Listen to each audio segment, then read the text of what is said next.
한 해를 시작하면서 우리에게는 여전히 희망은 있는가라는 질문을 던져봤습니다.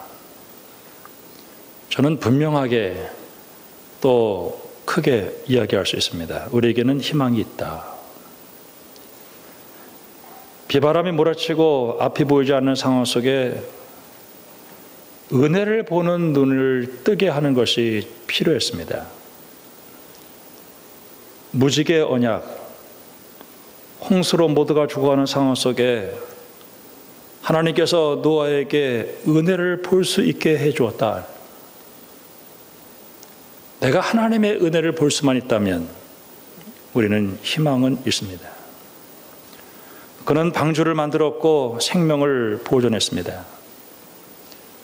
단테의 신곡에서 그는 자기 인생에 있어서 최고의 성공과 그리고 피크의 자기의 삶을 살았을 때 그는 자기 자신이 얼마나 어둠 속에 있다는 사실을 발견하게 되고 그는 지옥에서부터 연옥을 통과해서 그는 천국에 들어가기까지 그 지옥문 앞에 섰을 때 그 앞에 쓰여진 글은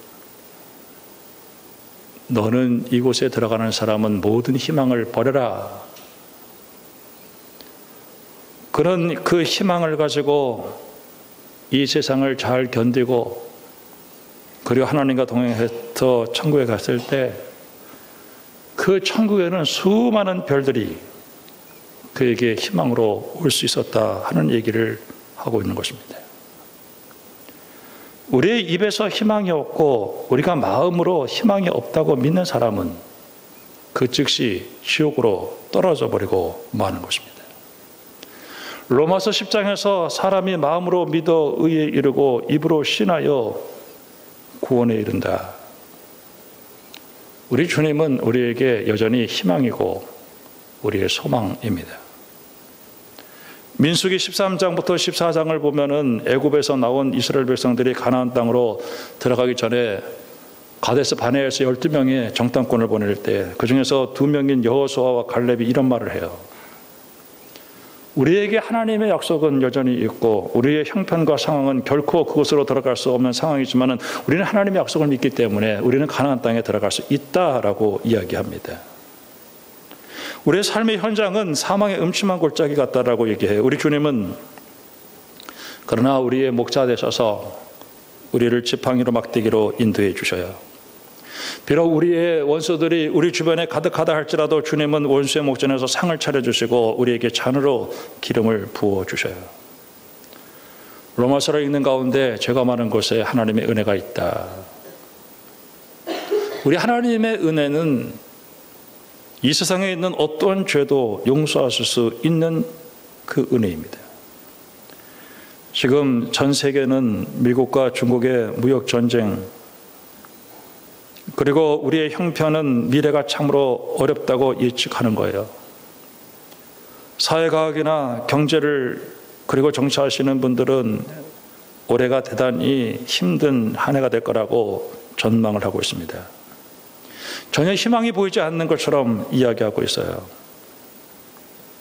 경제적으로 대단히 힘들고 어려운 그런 얘기들을 하고 있습니다. 만약에 저에게 또 묻는다고 한다면 희망이 있냐? 저는 여전히 희망이 있다고 이야기합니다. 도스토옙스키의 죄의 벌이라는 책의 첫 문장에서 그는 작은 공간의 집에서 그가 문을 열고 나와서 그 길을 걸었다고 하는 속에서 그 희망을 이야기하고 있습니다. 오늘 우리가 가족들과 함께 손에 손을 잡고 집을 나와서 교회를 향해서 하나님을 향해서 발걸음을 옮긴 자체가 오늘 우리는 희망이라고 믿습니다. 저는 미래를 점칠 수 있는 사람도 아니고 저는 미래가 어떻게 되어질지는 저는 몰라요. 하나님께서 우리에게 가르치지 않았어요. 나는 하나님께서 가르쳐주지 않은 것을 나는 알려고 할 생각을 하지 않아요. 그러나 오늘 우리는 분명히 하나님이 우리와 함께 계시고 또 하나님께서 나와 함께 동행하고 있다는 사실을 통해서 우리는 희망이 있다라고 믿는 거예요. 우리는 한 번도 가보지 않은 길, 2019년도에 어떤 일들이 일어날지는 모르겠습니다만은 저는 모험으로 가는 거예요. 놀라거나 두려울 것도 없이 혼자서 가는 것이 아니라 하나님이 나와 동행하고 있다 하는 사실을 믿는 거예요. 희망은 있습니다. 요즘에 젊은 사람들이 쓰는 말 가운데 헬조선이라는 말을 해요. 우리가 대한민국에 살아간다라고 하는 것이 지옥이라고 얘기하는 사람이 젊은이 가운데 90%라는 얘기를 들을 때 저는 깜짝 놀랐어요. 물론 우리의 마지막은 천국입니다. 저는 새해에 우리가 주일 전에 나와서 오늘 내가 이 자리에 앉아서 성도들과 함께 예배를 드린다는 그 자체가 저는 희망이라고 생각합니다. 나를 바라보거나 내 환경을 바라보거나 내 상을 바라보거나 도대체 우리가 희망이라고는 찾을 수 없지만은 오늘 우리는 이 말씀을 붙들고 희망을 또 찾는 거예요.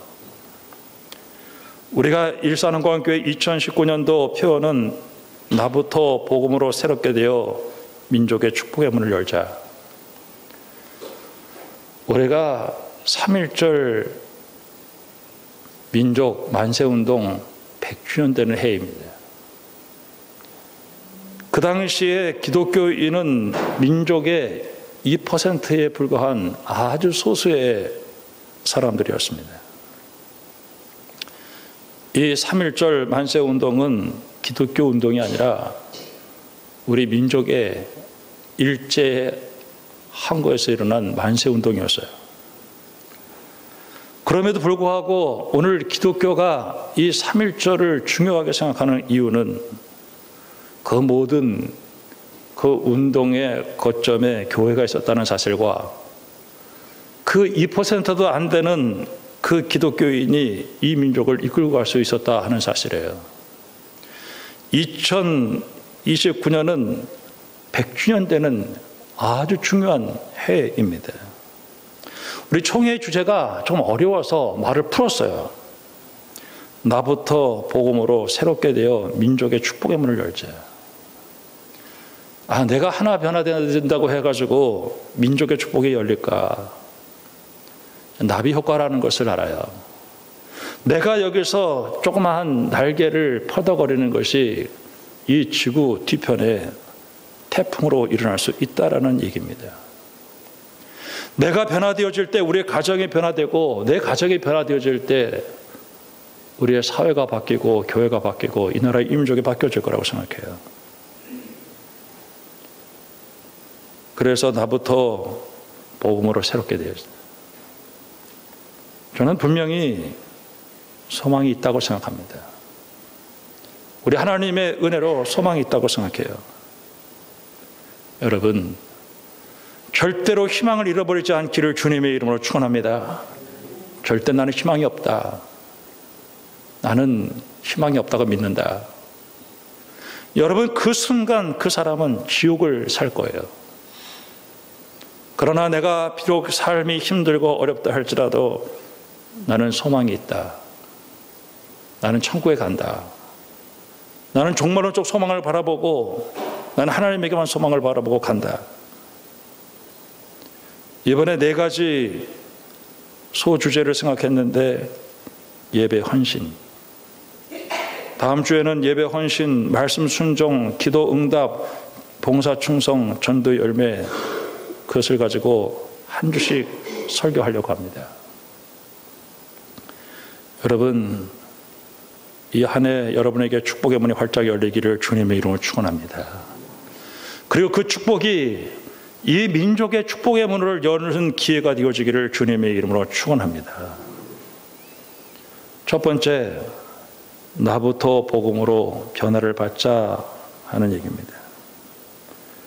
오늘 로마서 12장, 그러므로 형제들아 내가 하나님의 모든 자비하심으로 너희를 권하노니 너희 몸을 하나님이 기뻐하시는 거룩한 산제물로 드리라. 이는 너희가 드릴 영적 예배다. 제가 이 설교를 수없이 했습니다. 그러나 저는 설교할 때 예전에 했던 설교를 그대로 하지 않습니다. 아마 여러분들이 저를 설교를 들어보면 알겠습니다만은 저는 설교를 항상 새롭게 씁니다.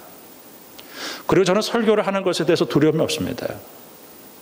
제가 설교를 어떤 사람보다 잘하려고 하는 생각도 없고, 또 제가 이 설교를 통해서 저 자신의 인기를 얻을 생각도 없습니다. 저는 작은 교회를 목회를 하면서 제가 주님께서 내게 주시는 은혜를 가지고 성도들을 말씀 가운데 세워보려고 나름대로 받은 바 은혜를 가지고 설교할 뿐입니다. 저는 본문을 가지고 설교할 때 1시간이면 설교를 다 끝내요. 끝내고 나서 제가 돌이켜보면 참 설교 잘 됐다 할 때마다 있어요. 저는 하나님 말씀을 받아서 성도들에게 전하려고 해요. 우리가 주변을 바라볼 때 희망이라고 하는 것은 한 것도 없습니다. 오직 내 희망이라고 하는 것은 하나님에게 있다 하는 사실이에요. 오늘 로마서 12장을 봤을 때 그러므로 형제들아 내가 하나님의 모든 자비하심으로 너희를 권한다. 오늘 그러므로라고 하는 이 말 속에는 로마서 1장부터 11장을 한마디로 그러므로라고 얘기를 하고 있어요. 그러면서 로마 교회를 향해서 형제들아 얘기하면서 내가 하나님의 모든 자비하심, 하나님의 모든 자비하심을 복음으로 얘기하는 거예요. 하나님이 우리를 사랑하셨다. 로마서에서 말하는 복음을 한마디로 하나님의 자비하심, 이거를 근거로 해서 얘기하겠다는 것입니다. 세상에서 말하는 무슨 우리가 세상의 사회로부터 받은 바 어떤 그 혜택이 많아서 거기에 대한 응답으로 우리의 의무를 얘기하고 있는 게 아니라는 거예요. 우리 교회 수요 예배 때 창세기를 봅니다. 그래서 창세기 6장까지 넘어갔는데 1장, 2장에서 하나님이 천지를 창조하셔요. 하나님이 천지를 창조하셨을 때 하나님이 그걸 보고 되게 좋아했어요. 참 보시기에 좋았다. 그리고 안식을 하십니다. 저는 그게 참 에덴 동산에 그리고 주어졌을 때 인간이 자기의 피조물됨을 인정하고 하나님의 창조주됨을 인정하는 그 질서 속에 들어갔을 때 그게 그렇게 아름다운 거예요. 하나님이 그거를 알게 하기 위해서 선악과를 먹지 마라. 그 얘기 하나를 딱 주셔요. 그리고 아담이 혼자 독처하는 것이 보기 싫어서 하와를 만들어서 만나게 할 때 내 뼈 중에 뼈요 내 살 중에 살이라고 하는 깊은 사랑을 고백을 해요. 3장에 넘어가면서 사탄이 하와를 유혹함으로 선악과를 먹게 하면서 하나님의 자리에 도전하게 되면서 하나님과의 관계가 깨져버려요. 하나님과 인간 사이에 사랑의 관계가 깨져요. 4장에 넘어가면서 사탄이 들어와가지고 가인을 미혹해서 아벨을 쳐 죽이면서 인간과 인간 사이에 사랑의 관계가 깨져요. 우리가 새벽기도 때 요한복음과 요한 1, 2, 3서를 보고 요한계시록을 봤어요. 저는 그 요한복음을 보면서 하나님이 사랑이다. 예수 그리스도 안에서 하나님과의 관계 회복이 일어났다는 거예요. 아담과 하와가 하나님을 도전해서 깨졌던 그 사랑의 관계가 예수 그리스도 안에서 우리가 하나님을 사랑하고 이웃들을 사랑하는 그 관계로 회복되었다는 거예요. 21장에서 네가 나를 사랑하느냐. 저는 그 말씀 보면서 깜짝 놀란 거예요. 요한 1서, 2서, 3서를 보면서 저는 이 말씀을 읽으면서 너무너무 어렵게 읽었었어요. 알고 보니까 하나님과 사귐이 있다고 하면서 빛 가운데 있다고 하면서 성령의 기름 부심을 받았다고 하면서 깨달았다고 하면서 주님의 자녀라고 하면서 주님을 사랑한다고 하면서 내가 예수를 사랑하지 않고 예수를 사랑하지 않으면 거짓말이라고 하는 로마서 1장 18절부터 3장 20절까지의 모든 인간은 하나님 앞에 죄인이라는 거예요. 그 죄의 결과는 하나님의 진노와 심판 가운데 있고, 그 진노와 심판 가운데 있는 인간은 하나님의 긍휼이 절대적으로 필요했던 거예요. 이방인들에게는 양심이었고 유대인들에게는 기준이 율법이었어요. 양심과 율법이 잘못된 것은 아니지만 그것을 지킬 수 없는 타락한 인간에게는 그 양심과 율법이 무서워요. 그래서 그 앞에 죄인으로 드러날 수밖에 없어요. 그 죄인이 살 수 있는 것은 한 가지, 하나님의 긍휼 용서인데 그분이 바로 예수 그리스도예요. 우리가 할 수 없는 모든 것을 이루어 주신 분이에요. 4장에 넘어가면서 아브라함이 그걸 믿었어요. 바랄 수 없는 중에 믿었어요. 그는 100세가 되어서 모든 것이 끝났다고 생각하는 그 순간에 하나님께서 그에게 자녀를 주었어요. 다윗이 범죄를 했을 때 그 다윗은 이 엄청난 죄악을 용서받은 그 하나님의 은혜를 믿음으로 내가 용서를 받았다는 그 감격에 대해서 미치고 있어요. 5장부터 8장 끝을 보면서 5장 1절부터 12절까지는 하나님의 사랑을 얘기하고 있고 8장 31절부터 39절에도 사랑이라고 하는 그 괄호 안에다가 오늘 예수를 믿고 구원받았을 때 일어난 4가지 사건을 얘기하는데, 사망 권세로부터의 자유, 죄로부터의 자유, 율법의 정죄로부터의 자유, 성령의 능력 가운데 자유를 얘기하고 있어요. 저는 이게 복음, 예수 그리스도를 믿었다라고 하는 것이 이게 얼마나 놀라운 일인지 몰라요. 9장부터 11장까지는 한마디로 이 얘기를 하는 거예요. 유대인에게도 이방인에게도 구원받을 수 있는 길은 오직 예수 그리스도밖에 없다는 거예요. 유대인이라고 해가지고 어떤 스페셜 웨이가 있다는 게 아닙니다. 그러면서 이 복음의 능력을 체험한 사람에게 이 변화된 삶을 하나님께 드리라고 하는 것이 오늘 이 말씀이 되어주는 거예요. 그러므로 하나님의 모든 자비하심으로 너에게 권고하겠다는 거예요. 내가 복음을 알고 내가 이 엄청난 저주와 심판과, 그리고 오늘 우리가 참으로 하나님의 진노 아래 있었던 우리들이 예수 그리스도를 믿고 내가 하나님의 자녀가 되었다라고 하는 이 은총, 그 은혜를 근거로 해서 오늘 우리에게 얘기하는데, 이제는 너희들의 변화된 삶을 하나님이 기뻐하시는 거룩한 산 제물로 드려라. 이게 오늘 우리의 삶을 이제는 하나님의 삶으로, 하나님께서 원하시는 삶으로 드리라고 하는 거예요. 두 번째로, 구체적으로 이 세대를 본받지 말고 마음을 새롭게 함으로 변화를 받으라고 하는 것입니다. 오늘 이 말씀에 오직 마음을 새롭게 함으로 변화를 받아, 2절에 이게 무슨 말씀입니까? 우리가 이 세상 외모에 대해서 얘기하지 않아요. 우리 주님은 우리 속에 들어오셔서 내 마음을 새롭게 해 주시겠다는 거예요. 요한복음 18장 19장을 보면서 예수님의 십자가를 지고 죽는데 빌라도가 예수님을 놓아주고 싶어서 제안을 합니다. 바라바를 놔줄까, 예수 그리스도를 놔줄까? 그때 사람들은 바라바를 택합니다. 그리고 우리에게는 왕은 가이사밖에 없다. 이 세상 사람들은 예수를 버리는 거예요. 타락한 인생은 예수 그리스도를 버리고 바라바와 가이사를 택하는 거예요. 요한복음 20장을 넘어가면서 저는 또 한 번 깜짝 놀랐습니다. 예수님께서 그들을 향해서 성령 받아라. 성령 받아라. 고린도후서 10장에 보면은 사탄의 견고한진이라는 말이 나와요. 우리가 이 세상에서 이 세상을 택할 수밖에 없는 그 속에 이 사탄이 숨는 그곳이 그 생각인데, 이 사탄의 견고한 진을 무너뜨릴 수 있는 방법은 성령의 능력으로 무너진다는 거예요. 저는 오늘 이 시간 여러분을 축복하고 싶습니다. 성령의 강력한 기름 부으심이 여러분 가운데 일어나서 사탄이 거하는 모든 생각을 십자가 앞에 못 박아버리고 그 사단의 견고한 진을 무너뜨리기를 주님의 이름으로 축원합니다. 그러면서 이런 얘기를 해요. 뭐라고 얘기하냐면은 믿음의 사람이 되라. 도마에게 믿음의 사람이 되라.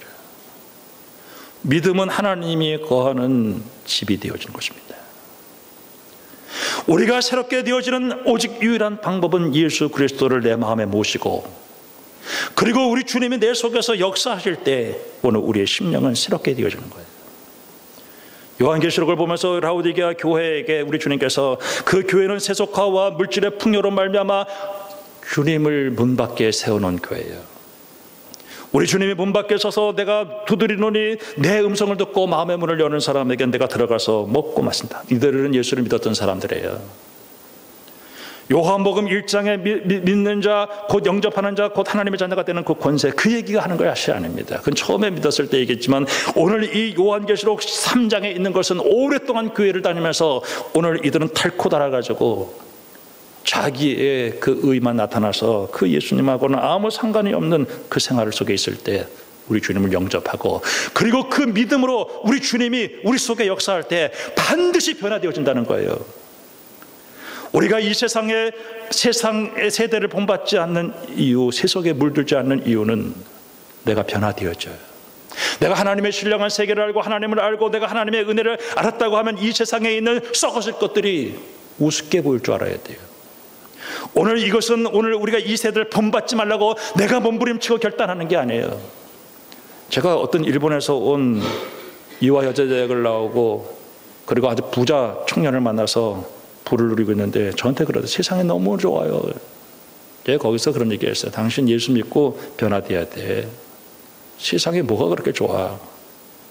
여러분, 세상에 물들지 말고 내가 마음을 새롭게 하여 변화를 받아서 예수님이 내 속에서 역사하셔서 내 인생에서 가장 기뻐하시는 것이 뭐냐? 하나님의 선하시고 기뻐하시고 온전하신 뜻이 무엇인가 분별되어지는 역사가 일어나기를 주님의 이름으로 축원합니다.